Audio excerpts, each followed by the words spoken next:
আসসালামু আলাইকুম, welcome back to my channel. আশা করি সবাই ভালো আছেন। আবারও নতুন রেসিপি নিয়ে আপনাদের মাঝে হাজির হলাম। আজ আমি রসুনের আচার শেয়ার করব। দেখতে যেমন সুন্দর হয়েছে, খেতেও অসম্ভব মজার হয়েছে এই রসুনের আচার। যারা রসুনের আচার তৈরি করতে চান তারা অবশ্যই আমার টিপস ফলো করে রসুনের আচারটা রান্না করে নিতে পারেন। রান্নার পর আপনারা নর্মাল ফ্রিজ 6 মাস পর্যন্ত সংরক্ষণ করে রেখে দিতে পারেন। এই আচারটা এতটাই মজাদার, যা খেলে বুঝতে পারবেন। এখানে আমি 1 কেজি রসুন কোয়া করে নিয়েছি। উপরের খোসাগুলো ফেলে ভালো করে ধুয়ে পরিষ্কার করে নিয়েছি। এখানে ফ্রাই প্যান বসিয়ে গরম করে দিলাম। দিয়ে দিব পরিমাণ মতো তেল। তেলের পরিমাণটা এখানে আমি দিয়ে দিব 2 কাপ পরিমাণ।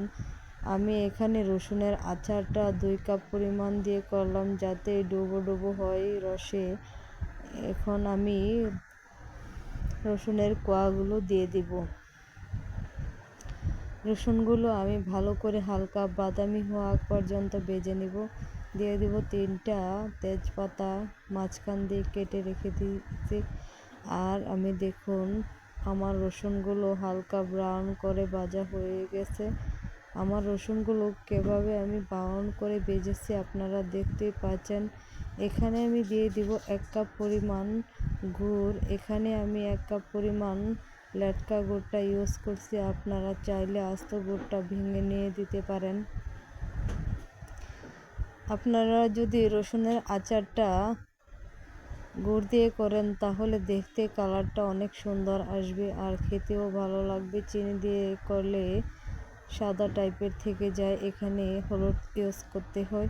এখানে আমি 1 কাপ পরিমাণ দিয়ে দিব তেঁতুল। তেঁতুলগুলো আমি ভালো করে কষলিয়ে উপরের যে অংশগুলো ছিল আমি সেগুলো বাদ দিয়ে দিয়েছি আগে থেকে। এগুলো আমি একটি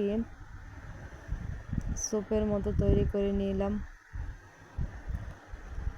কতটা সুন্দর হয়েছে দেখতেই বোঝা যাচ্ছে। এই রসুনের আচার দেখতে যেমন সুন্দর হয়েছে, তার চেয়েও বেশি মজার হয়েছে খেতে। আপনারা রান্না না করলে বুঝতে পারবেন না এই রসুনের আচার কতটাই সুস্বাদু। এখানে আমি দিয়ে দিব 1 চামচ ভর্তি করে দিয়ে দিব 5 ফোড়ন, আর দিয়ে দিব 1/2 টিস্পুন বিট লবণ।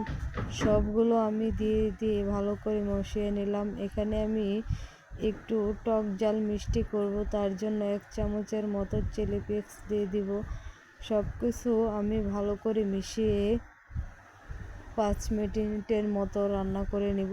5 মিনিট পর আমার রান্নাটা পুরোপুরি শেষ হয়ে গেছে। এখন দেখতে পাচ্ছেন আমি আপনাদের সাথে পরিবেশন করে দেখিয়ে দিচ্ছি কতটাই সুন্দর হয়েছে, যা আপনারা ভাতের সাথেও খেতে পারেন।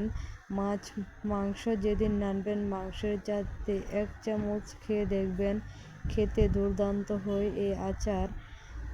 খিচুড়ি বা গোস্তের সাথে অবশ্যই খেতে পারেন, বা এমনিতেও খেলে অসম্ভব মজার এই রসুনের আচার। যারা রান্না করতে জানেন না তারা অবশ্যই আমার টিপস ফলো করে রান্না করে খেয়ে দেখবেন। আশা করি সবাই ভালো থাকবেন, সুস্থ থাকবেন। এই পর্যন্ত, আল্লাহ হাফেজ।